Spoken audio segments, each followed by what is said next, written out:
And welcome to Weather and Ag in Focus on this Thursday, January 8th, 2026. Temperatures outside in the 20s across much of the area. And we're going to remain with this above normal weather pattern as we head through the rest of the upcoming week. There's also snow in the forecast. More on that in just a few minutes. I'm Chief Meteorologist Dean Wysocki, along with our Ag Director Bridgette Readel, who is on the road again. We're going to have to do a contest. Where is Bridgette? So, where is Bridgette today? Today I am in Devil's Lake, North Dakota. I'm not in my own vehicle, which feels weird because I don't have the usual things that I would when I'm doing an event like this. But I am here for the North Dakota State University Extension Lake Region Roundup. This is a 2-day event, and this is a trade show plus speakers. I was on the main stage today at about 9:30. I did a panel discussion with a couple of our farmer friends that listen, David Sears, as well as Teresa Gilly, and then also Ty Hagelin, who's the CEO of Prairie St. John in Fargo. Ty is from this area, David farms here, and then Teresa's in northern Minnesota. And we had a talk called Farmer Truth, You're More Important Than the Back 40. And it was a great conversation. We have had so many folks stopping and asking more questions and wanting to visit since then. So we truly appreciate the time that they gave us on attending today, et cetera. So I am done here. 2 conference calls and get my pickup back when I stop in Cooperstown today, and I'm on my way home. Good deal. Good deal. And speaking about talking to ag groups, I know Gary, he flew back to Kansas City. I believe he's talking to a group of over 1,000 farmers in Kansas City. We're going to be talking about the LRC and how that can help our ag community. Gary is at FarmCon. That is put on by the Van Trump Group in Kansas City, and he is going to be on the main stage in front of them. There are 1,200 farmers at that event today, very progressive farms. Not that all farms aren't progressive, but this is a group of people that are paying a hefty sum of money to be there to hear speakers who want to teach them and coach them about thinking outside the box of their traditional learning experiences. So, yeah, FarmCon kicked off. Today's Thursday. Kicked off yesterday. I had to do the math on that. Okay. Gotcha. Well, and they've got rain down in Kansas City. A pretty big storm system is racing through the Central Plains. Now, I had somebody email me, hey, the LRC had a pretty big storm slated for today and tomorrow. What happened? And easy answer. We've got it. It's there. It's just a few hundred miles down to our south. So it's there on the LRC calendar. But again, you get these occasional systems that they're going to be there in the general area. But unfortunately, this one missed us to the south. Now, as we head throughout the next week or so, we're going to start to see a pattern change around the area. And we're going to see a return to colder weather. And along with that, we'll eventually see a little more snowfall along with it as well.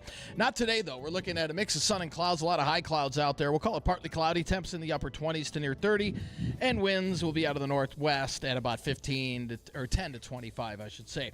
Winds lighten up tonight, turn to the west under partly cloudy skies, about 10 above, and for tomorrow, we'll start off the early morning with sunshine and then increasing clouds throughout the day with highs in the upper 20s.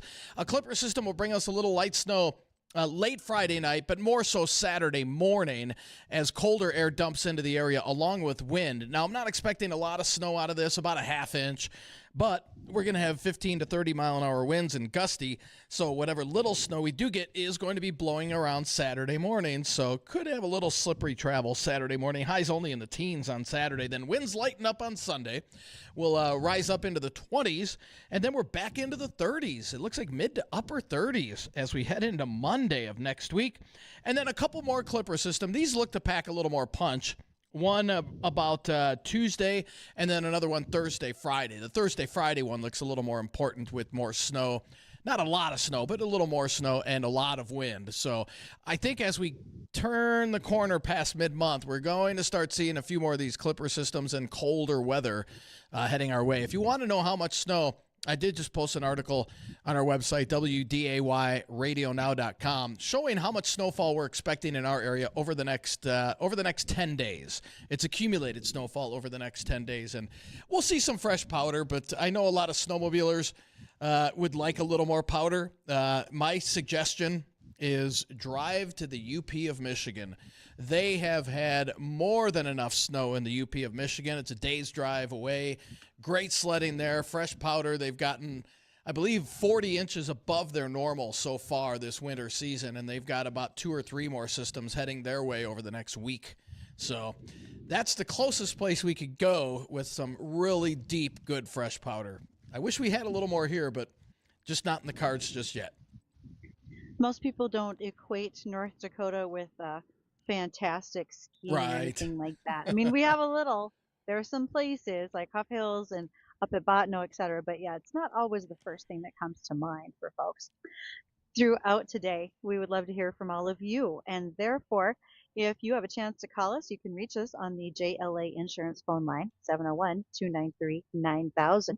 Our inboxes are powered by Superior Grain Equipment. That means that you can reach us, ag or weather, at flagfamily.com, because Superior Grain Equipment wants to protect your farm's future with superior grain storage, drying, and handling solutions. And because of that March 16th deadline coming for changes in crop insurance and overall coverage, you're going to want to make sure you talk to Nate at JLA Insurance. And again, they sponsor our phone line for the day. Lighthouse Commodities brings us our live streams, YouTube, Facebook, Acres TV. You can watch us there and see the antics behind the scenes, so to speak. See what we see from time to time. And of course, we get a chance to have our weather brought to us by Progressive Ag. They are our risk management specialists. Well, today, there's a number of things going on. We'll have Vegas qualifier. We want to get one of those people registered. We're on a streak, 2 days in a row. Could you be our third? Well, if it's your name that we call when it's time to do the Vegas qualifier, yes, that could be the third one, and that would be outstanding. So if you have not yet gone ahead and registered to have a Valentine's Day in Vegas with the Wizard of Oz, you can do that. Our website is WDAYradionow.com. Click on the Valentine's Day Vegas banner and enter your name. And you listen. And then you get your name called. You call us to qualify.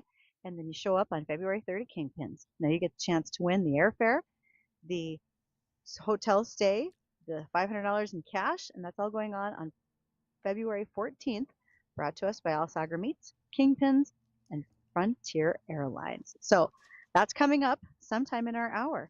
Addison's going to let us know the name of our lucky qualifier for today. Well, we also have the opportunity. I feel like I've got a real Devil's Lake theme going on today because I'm in Devil's Lake. So, half of my panel this morning was from Devil's Lake, and our guest who's going to be showing some time with us later on is from this same region. And we'll be joined by Lynn Paulson. He is the Senior Vice President for Ag Lending at Bell Bank. A list of questions for Lynn, especially with some of these new FSA payments that are coming out. What are those going to look like? They're the Farmer Bridge payments. Where do those fit into farms' current financial health? And maybe a little bit of wizardry. We've talked about the Wizard of Oz, but maybe Lynn can do some wizardry. And is his crystal ball pretty clear on what farm incomes and finances are going to look like through 2026? Well, we'll find out when Lynn does join us today. All right, gentlemen, we are going to take a moment to pick up the American Ag Network. We want to hear our livestock update from them. And once we've completed that, we'll move on to guests, Vegas qualifiers, and so much more. Very much excited to have you joining us, and we'll talk back right after the livestock update.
If you have a ute in your life who might have the opportunity or want to have the opportunity to be an intern for us here on Weather and Ag in Focus, they could be the assistant ag director for the day.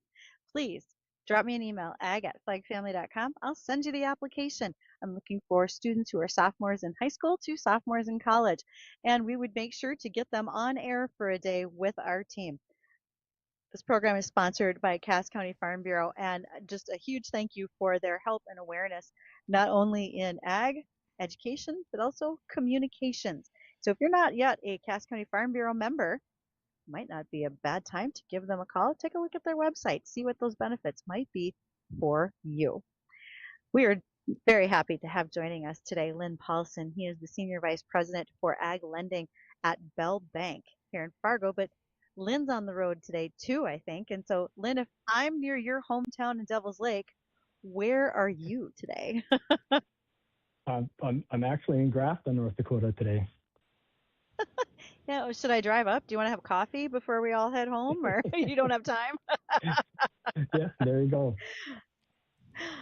So, Lynn, I had reached out to you because there's some things coming on the horizon for farmers. One of them are these new bridge payments that are going to be happening before the end of February. And I've been visiting with some farmers here at the Lake Region Roundup for their opinion on them. But I'm curious from a banker's perspective. Good, bad, how does that affect the financial health of some of the farms that you might be working with? Well, anytime you need government payments, it doesn't hurt, right? Because the thing about government payments is there's no cost of production. It goes right to the bottom line, so that's always a plus. But I think most of these payments have already been factored in. But I think the reality is, it's kind of like putting a Band-Aid on a pretty deep cut, and it maybe slows the blood flow, but it doesn't stop it. And we're starting to put together some year-end financial statements and do some comparisons year over year. And obviously we're finding, especially in that top third of the balance sheet, that working capital liquidity is going backwards, and it's just going to be a little bit of a stressful time for a lot of producers, especially producers that have some leverage.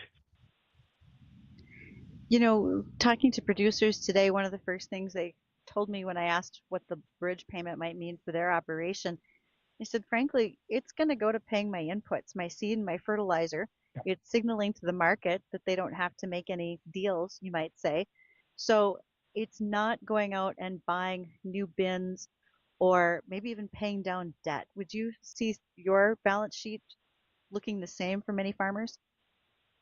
Yeah, I think that's exactly right. I think it goes to pay down operating loans. It goes to pay down some accounts payable that might be sitting on the balance sheet for seed or fertilizer that's been out there. I think the other thing does it good, bad, or indifferent. It probably keeps land rents up, right? I mean, it's really tough to go to your landlord and ask for a rent reduction when it's pretty obvious that there's some more government support coming. And doesn't mean it's right, but a lot of those payments simply go to help keep land rents pretty sticky. Boy, that financial picture for farmers, nobody's really jumping up and down and saying, gosh, 2025 is like my best year ever on the farm. They maybe best yields, but not best financial picture. What's your crystal ball for 2026? Do you think that there's anything forward facing that really is going to be a highlight for some farmers this year? I think as we take a look at 26, I think for the most part, we'd call break even a big win. I think for most banks, most lenders, I think that have a lot of grain producers, row crop producers. I mean, we're kind of settling in for maybe some extended downturn, maybe even beyond 26, 27. Because we have a large crop, and it's not going anywhere. It's sitting in the bin for the most part. And if you pile on another large crop in 26, and you can have all the government payments you want, but at some point you got to get rid of those commodities if you're going to get it in the marketplace, right? So, we're downside risk managers, so we sound like we're doom and gloom, but we manage downside risk. And if the upside happens, we're all happy, right? But if the downside is, and you need to prepare for that and have some scenario planning in terms of, okay, if I lose $200,000 this next year, where does that go? What do I do? Do I really sit down and critically evaluate, is this something that I want to continue to do? And so we're seeing, and I suspect we'll see more of it. We're going to see a lot of stress, mental health stress, a little bit in some operations that are getting maybe boxed into a corner a little bit and trying to figure out what's my next step. But I had the same conversation with a handful of farmers just this morning, saying I realize my stress level is a lot higher than it was just a couple years ago, and I know the experts tell me I should talk to someone, anyone, open up. I don't even know what to tell them. It might just be a 5-minute conversation. I'm having a bad day and I'm frustrated, and I think, Lynn, from the experience you've had over the years, even that is helpful when they can share that information with somebody just to get it off their chest. It really is. And bankers, lenders are probably one source or avenue of somebody that they can talk to. We probably know more about their personal lives than sometimes even their own family, right? But the reality, again, is that, it's easy to spiral down into a rabbit hole, right? And think that because things aren't going good, I'm a failure, and the farm is my legacy, and I don't want to be the one to lose it, things like that. But you need a clear mind to make good business decisions, right? And I've counseled a number of operations over the years that are stressed out, and and I tell them, forget about the numbers right now. You got to get healthy. You got to have a clear mind, and then we'll tackle the numbers. But unless you've got a clear mind and can think clearly and make good decisions, right, it is difficult to do. I had a farmer from Minnesota at this event today, and she mentioned that the number of farmers in mediation this year are more than double what they have been the last couple years all combined. From a banker perspective, is mediation a good thing, or does it put some kind of a blemish on a creditor's file? I've been involved in a number of lender mediations in Minnesota, and they're not a bad thing, right? And if nothing else, it gets all the creditors together on the same page, and you have to disclose everything, and you get to see the big picture. So I don't think it pauses any collection or things like that. So I think from a lender's perspective, it's not a bad thing. Now, again, over the years, the success rate of mediation isn't real high, because an operation that's significantly broken, it's maybe tough to find a solution to do that. But I think it gets everybody in the same room. It gets all the obligators, it gets the lenders, it gets everybody in the same room. So even if it can't be fixed, you're working out a plan to figure out how to go forward.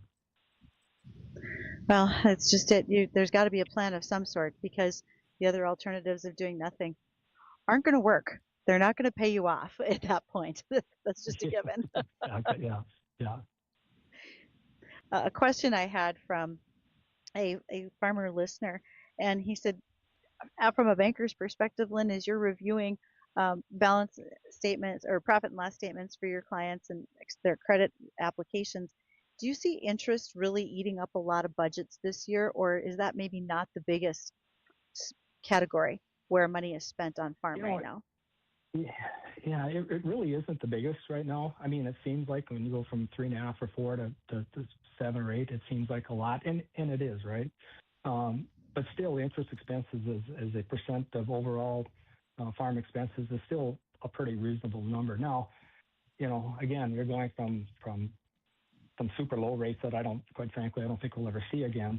But if you've got, where some of these things come in, Bridgette, is if you've got, a couple $1 million that were fixed at 4% or 3.5% 4 or 5 years ago, that is set to reprice right now. It's going to reprice at something quite a bit higher. And that's where operations need to model a little bit, not just their operating or their variable interest rates, but their fixed rates that are going to come due and be repriced. And what does that do? Because, while the interest rate themselves, I still think we're in a moderate interest rate environment, the dollars that are under that interest rate are much, much higher. So the net dollar amount is significantly more. Well, there's more questions to come, Lynn. I've got things in regards to our farmers looking for more vendor financing than actually going to their banks these days. We want to talk about your Ag Views Live that'll be coming up this summer. Maybe you can summarize. I know I saw an article on the wealth effect I want to ask you about from your newsletter, and maybe talk about your upcoming summer meeting. We'll do that when we return. Stay tuned for Weather and Ag in Focus from the Coral Laundromat studio.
It's a great sunny day, and boy, am I happy to see the sun. Dean, didn't you say that Friday might be a bit more overcast than what we've had the Yeah, last couple days? yeah, we can kiss the sun goodbye tomorrow, unfortunately. I was just really starting to like it again. I Rats. know. Okay. It makes a huge difference, Well, doesn't it? it was. I mean, it's been really nice out. It's Oh, almost melted the sidewalk, so I almost didn't bite it. I mean, I did not fall down on the ice today, but it would be helpful if that all melts off. Still walk like a penguin. Don't forget. very, very carefully, balance out. For all of you who are like me that have a work bag and a purse, balance well, people, balance well. So, all right, so Lynn Paulson is our guest today, and Lynn is Senior Vice President of Ag Lending at Bell Bank. Lynn, one of the questions that I had from farmers today was, do you see farmers looking for more vendor financing, such as using their seed company for financing or their input supplier versus coming to the bank and rolling it all into their operating loans? And any particular reason for that, do you think? Yeah, I don't think there's any question about they're going to see more of third party or vendor financing. And from the bank's perspective, I mean, we're a little bit not leery on that because obviously if you're getting 0% rates or those types of things, versus what you might be paying on your operating loan, that's a good thing, right? But what happens a lot of times is that there's a lot of vendor financing out there that, quite frankly, their operating lender doesn't know about, and they don't know about it until they come at year end and see all these accounts payable on the financial statement and didn't know about it. But, I think another reason you might see this, Bridgette, is that, some lenders are probably going to tighten up a little bit on the amount of operating dollars going out.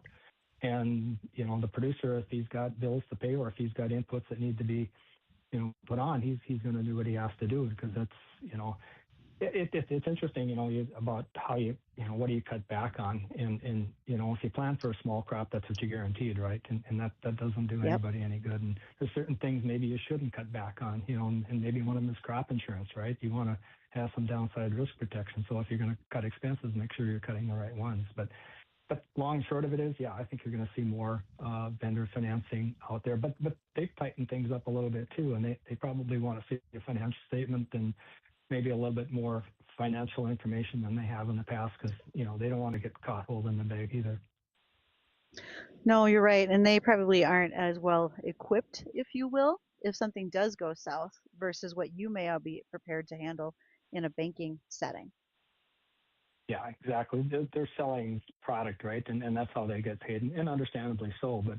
But their interests probably are maybe a little bit different than their banks. Lynn and Bell Bank put out a fabulous quarterly newsletter called the Ag Views. And I read a article where it talked about the wealth effect. And I realize that happens to all of us as consumers. And Lynn, do you have some familiarity with the topic that you might want to talk about just from your perspective of that newsletter? Because you've got a wealth effect on farmers and ranchers section here. Yeah, it is. And simply the wealth effect is just kind of a phenomenon that as your assets increase in value, as appreciate in value, you feel a little bit more richer, and then you have to go out and spend a little bit more money, right? And there's various studies out there that, anywhere from, $3 to $4 per thousand to over $100 per thousand. And it's particularly, and so how would it affect farmers or how would it impact farmers? And simply for a lot of farmers, the wealth effect is tied to the farmland, right? Land that they maybe bought for $500 an acre is $3,500 today. And, that's all asset appreciation, right? It's not money earned, but it is still there. So as that assets appreciate in value, you feel a little bit richer and you tend to go out and spend a little bit more money. Ironically, if that was to reverse, it's a little bit slower in coming down, right? So it's a little bit interesting, and people, it's probably more tied to the stock market, right? Because I think right now 50% of the consumer spending is by the top 10%, and most of those people own stocks that have appreciated tremendously in value. But until you turn them to cash, right? It's just paper wealth. And, you just got to be a little bit cautious about that. And if those assets decline in value and you didn't pull the trigger and sell them, can you rein in your spending habits? Because, one of my favorite quotes is, family living or spending is a little bit like concrete, right? Once it sets up, it's pretty hard to change. That's a really good point.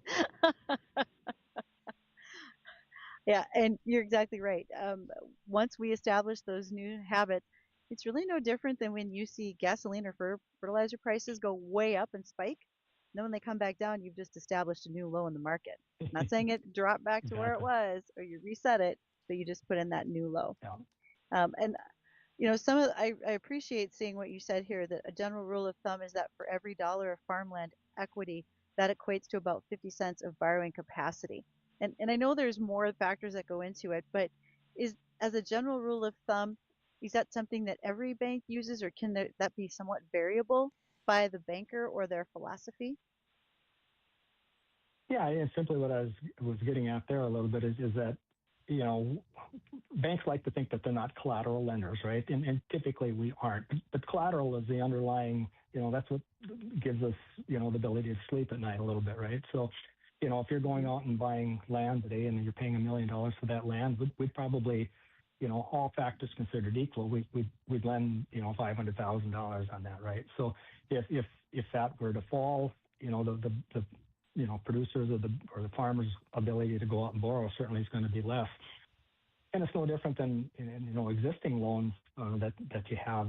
If the day you made the loan, you do appraisal, you've got a value, and in 2 years from now, if that value of that land falls, whatever, all of a sudden the bank has gone from a 50% loan to value to 75 or 80%, and at some point there, if the other financial factors aren't solid, then banks could probably get a little nervous.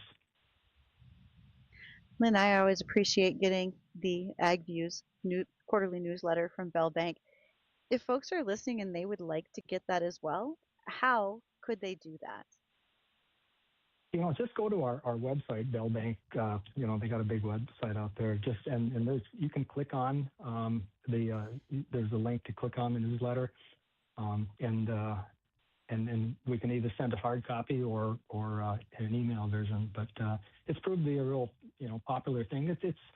We're not soliciting business. We're just kind of giving our news and views about how we're viewing the ag economy and some of the things. This time we talked about the wealth effect. We talked a little bit about the sugar beet industry, right, and some of the challenges there. We talked a little bit about why we're losing our export markets. And, again, a lot of opinion based, and you can, decide if you agree or disagree, but it's some pretty good food for thought. Well, the other place where you do that good food for thought is with your Ag Views Live in the summer months. And I have my fingers crossed. Will that be returning for July this year? It is. I think it's July 21st, 2nd, and 3rd. 21st if it's a Monday, it's in Fargo. And the next day it's in Mankato, Minnesota. And the third day it's in Wisconsin Dells. But I think this will be the 12th annual event that Dr. Dave Cole and I do. And it's really a fun event, right? You get, you not only get producers in the room, but you get all the different stakeholders. You got landlords, you got agribusiness people, you got city folks, and it's all an opportunity to get everybody in a room and hear the same thing about how we're viewing. And again, I think we take a pretty realistic, it's not all, rainbows and unicorns, right? It's about here's where things are at. Here's the good, the bad, and the indifferent a little bit about what goes on. And, and that's kind of a missing piece a little bit is the education part, how you educate the general public about really what is going on the farm. Farmers aren't the best advocates for what they do. And so we try to get out there and advocate a little bit for the producer and for the industry in general. You said education. One of the best things I have seen is the fact that you welcome with open arms folks who bring their grandkids, their kids, who may or may not be part of the operation, but they want them to be fiscally responsible. Last year, you had a couple of young FFA members join you on stage. Is it fair to say, let's put a plug in for folks bringing those students back again this year, because I think it's a great learning event for them? Oh, we absolutely love it when that younger generation come. And, we've had, people come from 7 to, I think we have a gal that's 93 or 94 that comes every year, right? So, I mean, you've got all of the things in between. But it's really interesting when you get multi-generations, together. You get dad, and maybe you've got the 20-something son or daughter or whatever. And it really does get, again, people on the same page and a little bit, because, with the older generation, you've got the smarts, you've got the experience, whatever. The younger folks are pretty smart, right? And they've got some new ideas. And when you can blend those two, and they both understand the financials, and they can, learn to meld their experiences and their opinions. It's a powerful combination, right? But it is interesting, and we love, and we're really making a push for the, the 4-H and the FFA folks to come, because, they really are the future. And I always talk about, if I go to the National FFA convention and seeing 68 or 70,000, FFAers in their blue corduroy. If you can't get excited about agriculture, watching that and how well behaved and well mannered those kids are, then you're in the wrong business. I think that is a tremendous point. Lynn, thank you for joining us today. You've already built up the excitement for us about ag, and next we're going to do the excitement about a Vegas qualifier. So I appreciate you taking the time out while you're in Grafton. Not a problem. Appreciate the time.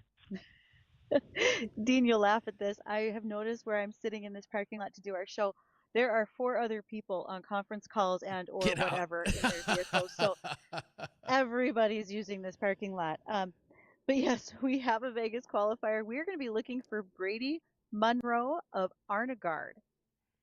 Interesting to see someone from Arnegard. That's way up by out Watford. west. Yeah, it's out by Watford. So there's not many people in Arnegard. So Brady. There's not. Brady Monroe. I mean, hey, shoot us a call, 701-293-9000. You have 11 minutes to qualify for our Vegas trip. Again, that name, Brady Monroe, out in Arnegard, 701-293-9000. Don't go anywhere. We'll be right back.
And welcome back to Weather and Ag in Focus, 1:51 in the afternoon. And again, we're still looking for our qualifier, Brady Monroe from Arnegard out by Watford. So if you know Brady, tell him, hey, you got about 5 minutes left to call to qualify for that Vegas trip on Valentine's Day. And again, that's Brady Monroe from Arnegard. You got about 5 minutes left, Brady, to call 701-293-9000. Again, if you know Brady, shoot him a text. Say, hey, you better hurry up and call in there soon. Now, weather-wise, we've got a pretty decent day today, all in all, considering what time of the year this is. We're looking at temperatures out there in the upper 20s to right around 30, and we'll stay steady in the upper 20s to near 30 for the rest of the afternoon. A little breezy out of the north-northwest at about 10 to 20. Then tonight down to about 10 above, light winds. And for Friday, it looks like we'll see an increase in clouds throughout the day with temperatures in the upper 20s. And the Clipper system comes our way Friday night, Saturday morning. That'll bring us a period of snow showers and then wind on Saturday. We're not looking for a lot of snow with this, half inch or less. And then whatever snow we do get will be blowing around Saturday morning. Windy conditions on Saturday with highs only in the teens. And then winds lighten up on Sunday. Temperatures in the 20s. We'll warm it up into the mid to upper 30s on Monday. Then another Clipper system comes our way Tuesday, and then another one Thursday and Friday of next week before Arctic air starts to dump in. So it's about time we finally, after mid-month and onward, we'll return to a more normal weather regime in terms of cold weather. In fact, more than likely we'll start turning below normal as well as we head into that third and final week of the month as Arctic air starts to dive south into the area. So not a lot of snow in the forecast, Bridgette, but there is some colder weather heading our way for the cold air lovers. And well, again, we could use a little snow around here, but for our snow removal companies. But I think they'll keep busy towards the end of next week, especially when you get these clippers and you get the wind with them. That starts blowing everything all over the place, and that'll keep them busy for a while. Gets a little bit busy out there. And let's face it, it's January. We're going to get cold snaps. That's just how it's going to be. Yep. No way around it. I don't know. Is it fair if I think I know who Brady is that I texted his mom? Sure. Oh, do you know who Brady is, really? That's awesome. I know who his mom is. Okay. All right. So for those of you, if I know you and I hear us call your name, then I'll just do my best to try to find a way to get to you too. So we'll see how this goes. Addison, how much time does he have left? Does Brady have left? We got 3 minutes, 10 seconds. All right. There's still Better hurry. time. That's right. Yeah, right. Get Again, on this. Yeah, Brady Monroe out in Arnegard. You got about just a few minutes left to call to qualify. Well, that cold weather is going to come back, as Dean mentioned. And honestly, we need to take care of our backyard chickens. For those of you who are happily chicken ranching, well, they don't mind being in a nice, cozy coop.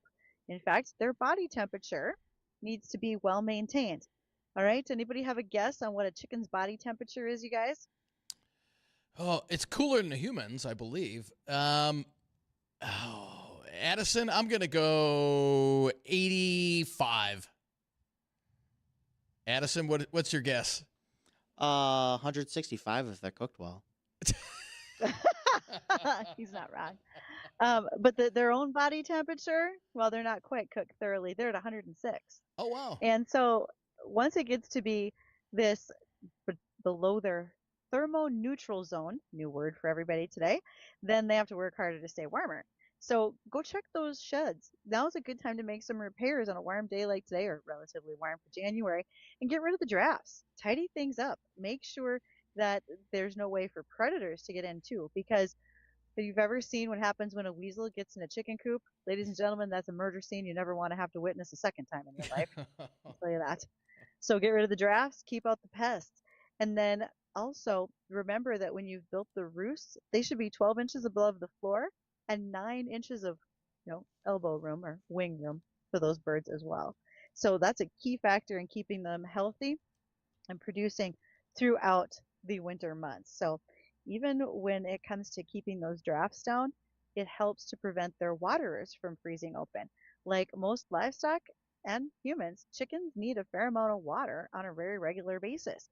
So if we keep their waterers open because they're not in a drafty area, that's going to help tremendously. have a heated base of some sort. Sometimes those heated dog dishes work well, whatever the case might be, but keep them out of the bedding and do keep them up off the floor in case it's drafty. In the world of livestock, such as cattle, there is a new topical drug that has received its conditional approval from federal regulators at the FDA for potential treatment of New World screwworm and cattle fever tick infestations. Its active ingredient is fluorolaner, but it's sold under the name Exzolt Cattle CA1. It does require a veterinarian's prescription in order for you to purchase, but again, that is for topical treatment with the New World screwworm and cattle fever tick infestations. So far, the screwworm has not crossed the U.S. border. It has gotten close. It's been approaching it on a slow path, but what's been helpful is a couple of things. One, we've certainly stepped up our ability to help Mexico to prevent that from coming across the border. But two, I haven't necessarily had a vet confirm this, but I would think the colder temperatures that we have had, much like we have a good frost and all those annoying flies die off, maybe we killed some screwworms off when they got a little too chilly too. So that's a positive for us. We'll see what that does over the next summer months if we see any further traveling northward of that problematic pest. But if you did have to treat cattle, if you're sending them further south, like for feedlot or anything like that, and you have an infestation, you can do the treatment similar to what you do when you're treating a dog for flea and tick, and that's that narrow strip that runs along the top of their back between the shoulder blades to the base of the tail to get that animal covered. As Farm Journal has gone ahead and asked a question about biohazard security risks facing U.S. agriculture, and there's 5 livestock diseases that without proper preparation, we could hit the $300 billion mark in devastation to this country's industry.